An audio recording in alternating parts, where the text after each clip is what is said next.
ଶାଶୁମା ଆଉ ମା ଯେତେବେଳେ ବି ରାୟଗଡ଼ା ଆସନ୍ତି ନା ତାଙ୍କୁ ଅଧିକ ଭଲ ଲାଗେ ରାୟଗଡ଼ାରେ ମାର୍କେଟିଂ କରିବାକୁ। କାହିଁକିନା ଯେହେତୁ ଆମ ଗେଟ୍ ଖୋଲିବା ମାତ୍ରେ ଆମର ମାର୍କେଟରେ ସବୁ ବିକା କିଣା ହୁଏ, ତ ତାଙ୍କୁ ବହୁତ ବୁଲିବାକୁ ଇଚ୍ଛା ହୁଏ, ବହୁତ କିଣାକିଣି କରିବାକୁ ଇଚ୍ଛା ହୁଏ।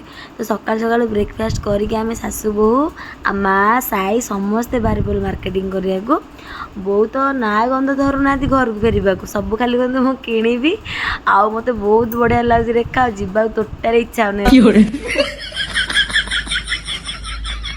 ତରେ ସାଙ୍ଗମାନେ ରାୟଗଡ଼ା ଗୋଟେ ଏମିତି ଜାଗା ଯିଏ ବି ଆସିବ ନା ତା ମନ ପୁରା ରହିଯିବ, ଇଚ୍ଛା ହେବନି।